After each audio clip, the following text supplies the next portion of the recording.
Ya Allah Tuhan kami sangat bersyukur atas segala berkat-Mu yang melimpah, yang kami rasakan hari lepas hari hingga pada sore hari ini. Kami dapat berkumpul, memuji memuliakan nama Tuhan. Kami merindukan firman-Mu. Engkaulah yang menguasai hati dan pikiran kami, sehingga Engkau berbicara kepada kami satu persatu lewat firman yang akan kami dengarkan untuk meneguhkan iman percaya kami mengikuti-Mu di sepanjang kehidupan kami.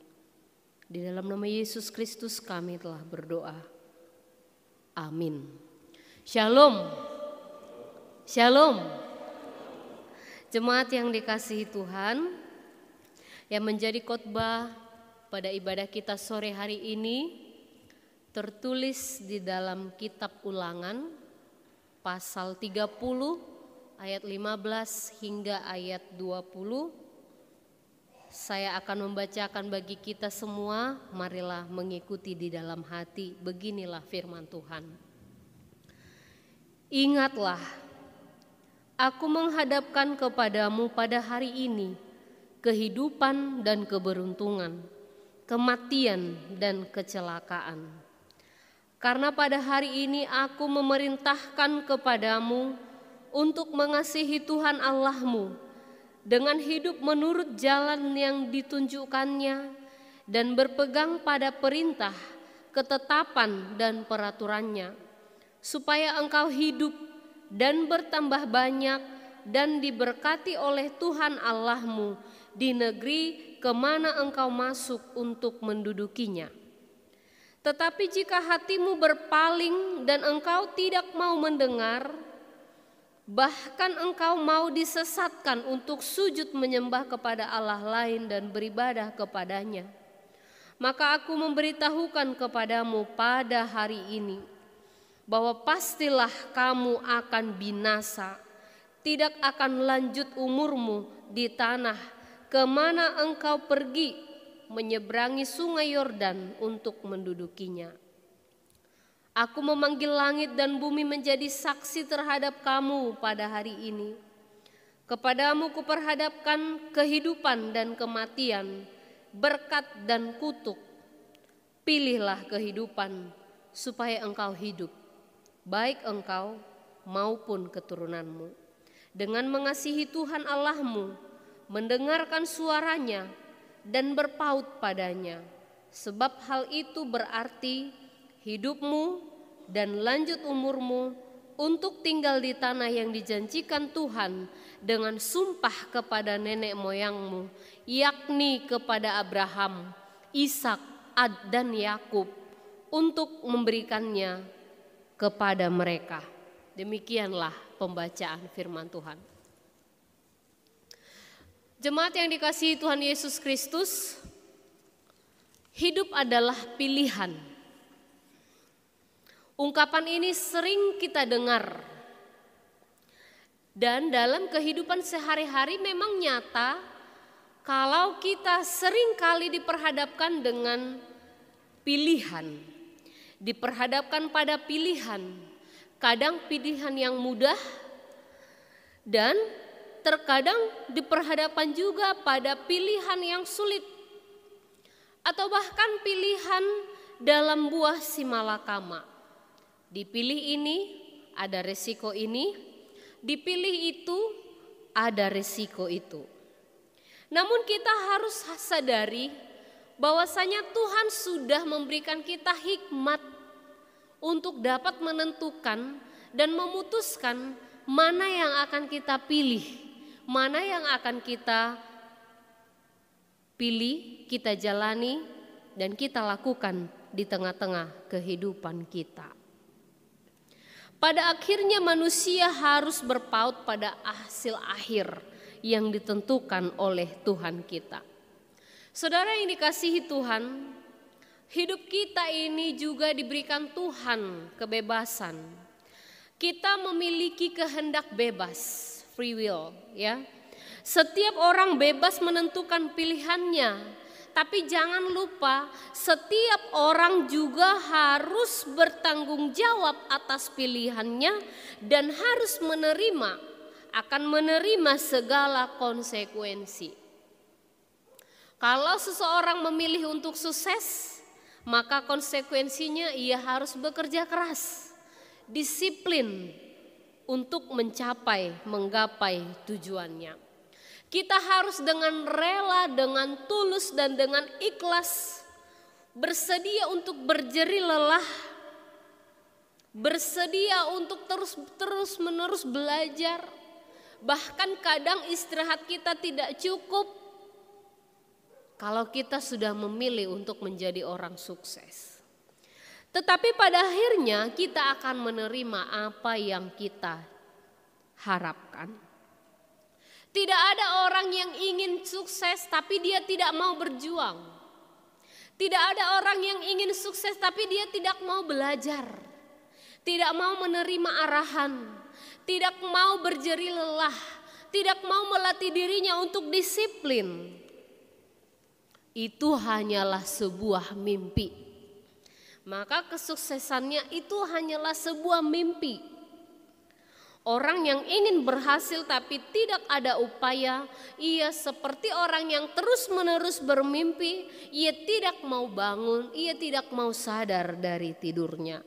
Saudara yang dikasihi Tuhan, hari ini kita diperhadapkan juga pada cerita Alkitab, bagaimana Musa berkata kepada umat Allah, sebelum mereka memasuki tanah Kanaan, yaitu tanah perjanjian yang dijanjikan oleh Tuhan Allah yang akan diduduki oleh bangsa pilihan Allah itu sendiri. Namun sebelumnya Musa mengumpulkan umat Allah dan memberikan nasihat. Sebenarnya nasihat-nasihat ini sudah sering disampaikan oleh Allah sendiri maupun pemimpin-pemimpin bangsa, baik Musa dan Harun. Dalam perjalanan keluarnya bangsa Israel dari Mesir juga, Tuhan juga sudah menunjukkan bagaimana cara Tuhan menolong, bagaimana cara Tuhan mengajarkan kepada bangsa itu. Dalam setiap perjalanan-perjalanan yang mereka lalui dari satu tempat ke tempat lain, langsung mereka alami bagaimana cara Tuhan mengajarkan. Kalau mereka berpaut pada Tuhan, maka mereka akan memperoleh kehidupan.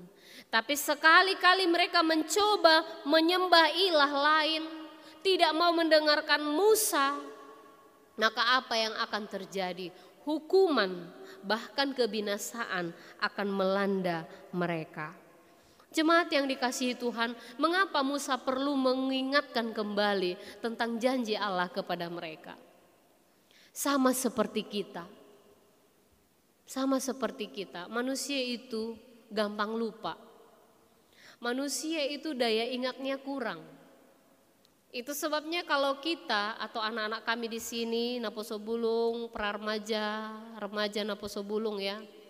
Kalau untuk mengikuti ujian atau untuk memperoleh nilai skill yang bagus dalam sebuah bidang, atau misalnya untuk pelajaran matematika, bahasa Inggris, bahasa Indonesia, untuk menentukan kemampuannya, meningkatkan kemampuannya menulis sesuai dengan ejaan yang benar, ia harus latihan, ia harus mengulang-ulang kembali. Rumus yang diberikan oleh guru untuk menyelesaikan soal-soal juga ia harus mengulang kembali supaya ia ingat. Supaya ia mengingat bagaimana cara mengerjakannya. Mengapa Musa memberitahu, mengumpulkan kembali umat Allah dan memberikan nasihat kepada mereka? Karena itulah kehidupan bangsa itu. Supaya mereka mengenal siapa diri mereka. Dan supaya mereka tahu inilah jalan yang harus mereka jalani. Inilah jalan yang harus mereka tekuni. Inilah jalan perintah yang harus mereka lakukan di tengah-tengah kehidupan mereka. Ada dua diperhadapkan kepada bangsa itu. Kita akan melihat dari teks ini amang-inang. Yang pertama dikatakan tadi, di ayat 15 hingga ayat 20 ada dua pilihan, kehidupan atau kematian, keuntungan atau kecelakaan. Musa memperhadapkan pilihan ini sebelum mereka memasuki tanah Kanaan. Jika ingin hidup, berpautlah pada Tuhan. Setialah, mengasihi Tuhan, berjalanlah di jalan yang Tuhan berikan. Tetaplah berpaut kepada Tuhan. Hati-hati, kalau mereka berpaling dari Tuhan, maka mereka hanya akan menuju pada kebinasaan. Saudara-saudara yang dikasihi Tuhan, firman ini juga mengingatkan kita pada pilihan yang sudah kita pilih atau yang akan kita pilih di tengah-tengah kehidupan kita. Pada sebuah keputusan yang sudah kita putuskan dan sebuah keputusan yang akan kita putuskan tentukan di dalam kehidupan kita. Kalau memang kita memilih menjadi orang, ya sudahlah, kita nikmati saja kehidupan ini. Selagi masih muda, masih banyak waktu untuk bermain-main, maka akhirnya kita akan menikmati buah dari apa yang kita lakukan hari ini. Kalau kita memilih untuk menjadi orang yang sukses, kita harus ingat juga konsekuensinya. Kita harus bersedia melatih diri kita, melatih mental kita, mendisiplinkan diri untuk mencapai apa yang menjadi harapan atau pilihan yang sudah kita pilihkan tadi. Jemaat yang dikasihi Tuhan Yesus Kristus, kita akan melihat dari teks ini konsekuensi pilihan itu, dan di dalam pilihan tadi Allah tetap pada janjinya. Apa janji Allah? Kehidupan ataupun hukuman bagi bangsanya. Hidup di negeri Kanaan adalah impian bangsa Israel. Hidup di negeri Kanaan di tanah perjanjian yang disebutkan dengan berlimpah susu dan madunya, ini menggambarkan sebuah kehidupan yang dipenuhi dengan damai sejahtera, kemakmuran, kehidupan yang berada di dalam lindungan Tuhan, kehidupan yang berada di dalam perintah Tuhan, kehidupan yang berada memang di bawah kepemimpinan Tuhan, kepemimpinan dari Allah sendiri yang membebaskan, yang membawa mereka keluar dari tanah perbudakan itu. Impian dari umat Israel yang ingin hidup sejahtera, makmur, memiliki rumah, ladang sendiri, serta panjang umur, melihat anak dan cucu bertumbuh dan berkembang. Ini menjadi impian dari bangsa itu yang dijanjikan sebagai bangsa yang besar, sejajar bahkan dihormati oleh bangsa lain. Sebagaimana Allah katakan, mereka adalah umat pilihan Allah dan Allah setia pada janjinya. Artinya konsekuensi kesetiaan kepada Allah, mereka akan menerima apa yang dijanjikan oleh Allah. Dengan catatan mereka harus hidup di dalam janji itu. Saudara-saudara yang dikasihi Tuhan, bagaimana kita melihat orang yang tidak setia pada janjinya? Bagaimana kita menanggapi orang-orang yang tidak setia pada janji-janji manisnya? Mungkin kita akan berkata, omong kosong, lan hata doi. Kalau ada pejabat yang sebelum ia terpilih banyak sekali mengungkapkan janji-janji manis, ternyata setelah ia memperoleh kedudukan yang diharapkan, jabatan yang diimpikan, ia lupa dengan janji manisnya, maka akan banyak sekali orang yang kecewa dengan itu. Tapi berbeda dengan Tuhan Allah. Ia selalu ingat dan berpegang teguh pada janjinya. Dari firman Tuhan ini amang-inang kita akan melihat bagaimana kehidupan seseorang sesuai dengan yang diarahkan oleh topik minggu hari ini, mengasihi Tuhan dan hidup menurut jalannya.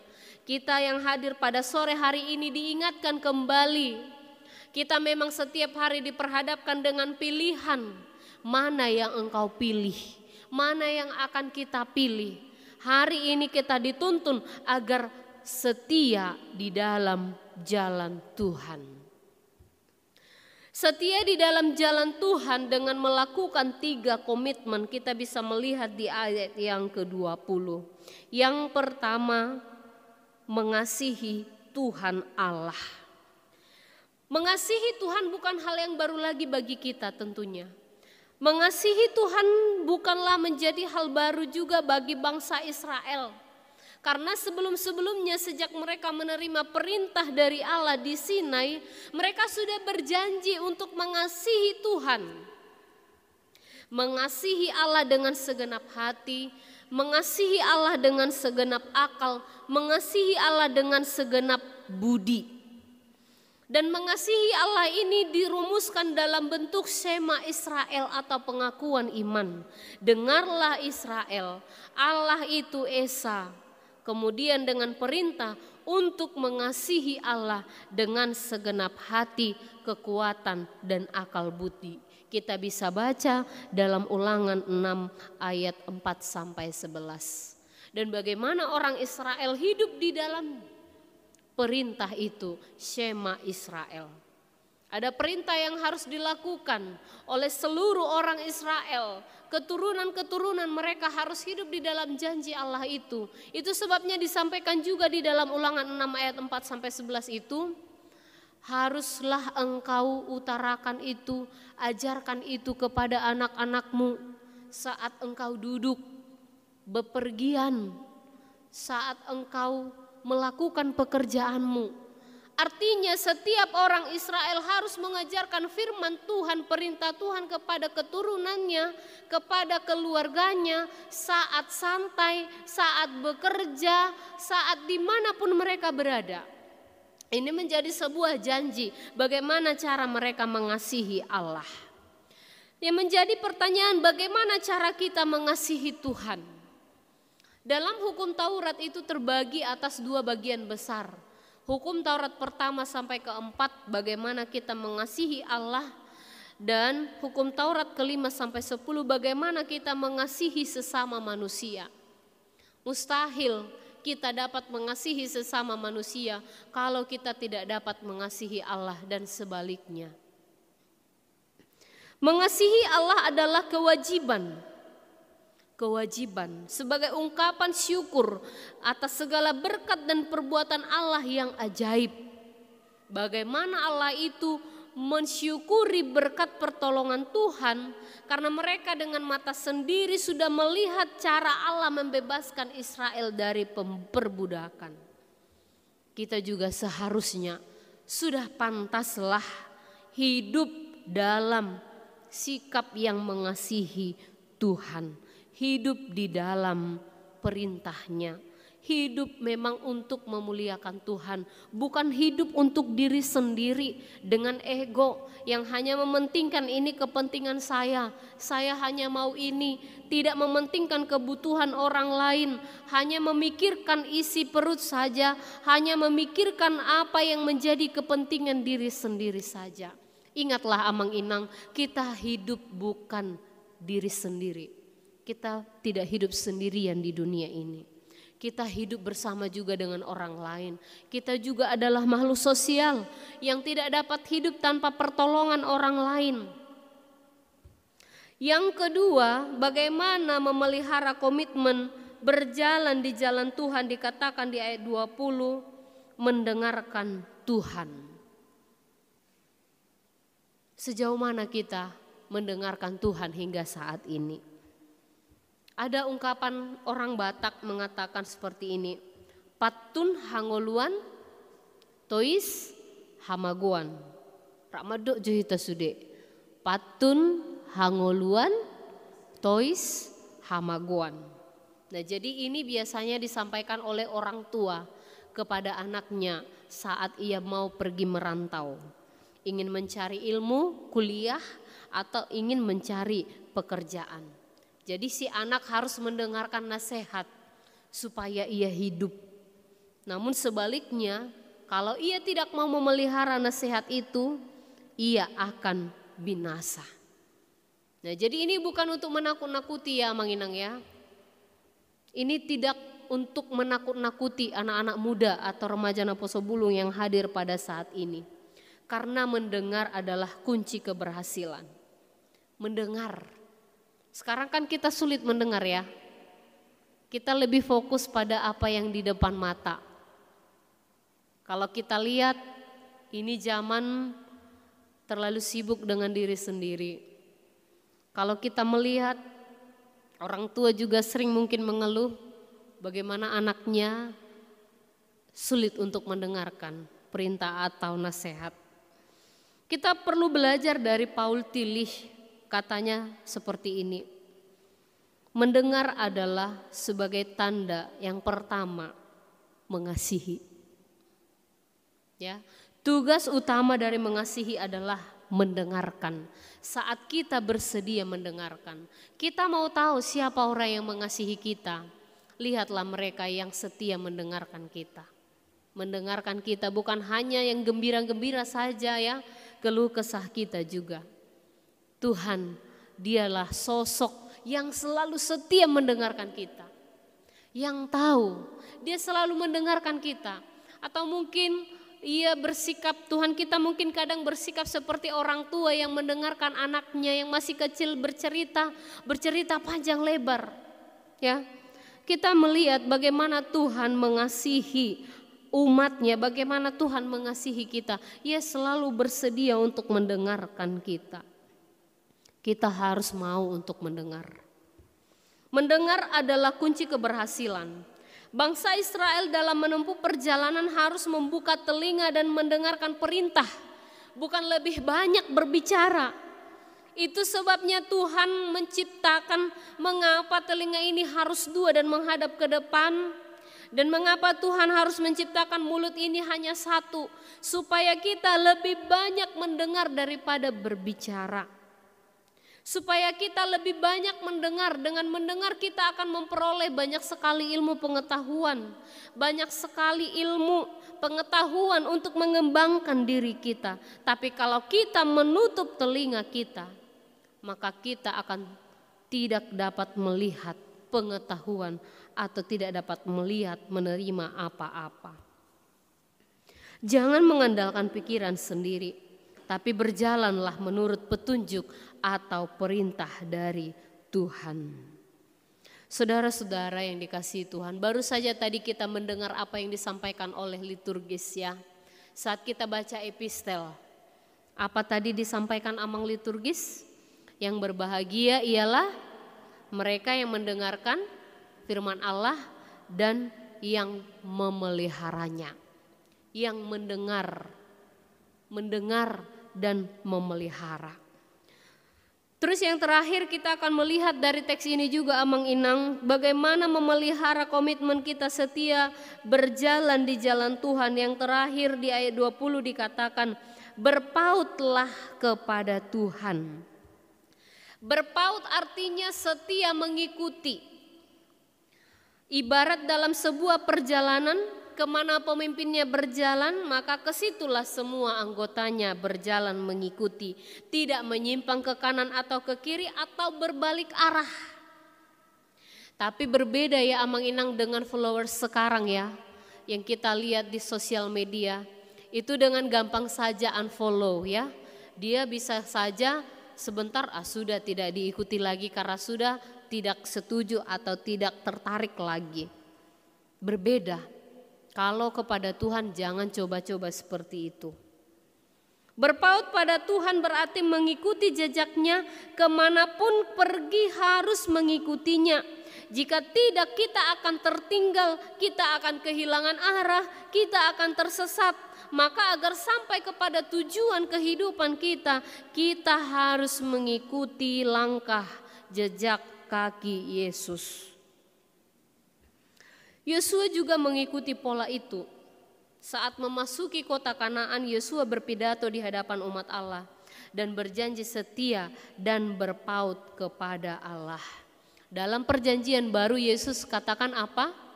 Yang mau mengikuti Yesus, ia harus bersedia menyangkal diri, memikul salib dan mengikut Yesus. Kita adalah Kristen. Apa Kristen? Pengikut Kristus. Kalau pengikut Kristus berarti berjalan di mana? Di belakang Yesus, di belakang Kristus, mengikuti apa? Jejak kakinya, polanya berjalan. Bagaimana ia berjalan? Ia menyerahkan dirinya dengan penuh pengorbanan, hidup dengan kasih, menolong orang yang lemah, menyembuhkan orang yang sakit, yang lumpuh bisa berjalan, yang buta bisa melihat. Kehadirannya membawa damai sejahtera, kehadirannya membawa penyembuhan, kehadirannya membawa pembaharuan. Itulah pola tokoh yang kita ikuti, Amang Inang. Itu sebabnya kalau berpaut kepada Tuhan berarti tidak jauh beda dengan siapa yang kita ikuti. Perangainya, kasihnya, pengorbanannya. Itu sebabnya kita yang hadir pada saat ini dalam memelihara komitmen sebagai pengikut Kristus memang tidak mudah. Kita harus mau berkorban, Amang Inang. Tidak hanya hati, pikiran, tapi materi juga, waktu juga. Banyak sekali. Memang itulah yang diharapkan. Itulah yang menjadi pribadi yang kita ikuti selama ini sebagai pengikut Kristus. Umat Allah harus bersedia mengikuti perintah-perintahnya, mengikuti jalan yang diberikan oleh Tuhan, serta setia dalam segala konsekuensinya. Saudara yang dikasihi Tuhan, kembali lagi kepada teks ini, saya akan bacakan sekali lagi. Ingatlah, aku menghadapkan kepadamu pada hari ini kehidupan dan keberuntungan, kematian dan kecelakaan. Karena pada hari ini aku memerintahkan kepadamu untuk mengasihi Tuhan Allahmu dengan hidup menurut jalan yang ditunjukkannya dan berpegang pada perintahnya, ketetapan dan peraturannya, supaya engkau hidup dan bertambah banyak dan diberkati oleh Tuhan Allahmu. Tidak ada yang sia-sia. Tidak ada dangadong nama riswang. Tidak ada yang sia-sia. Memang kehidupan orang benar yang hidup di dalam jalan Tuhan akan terberkati. Amin.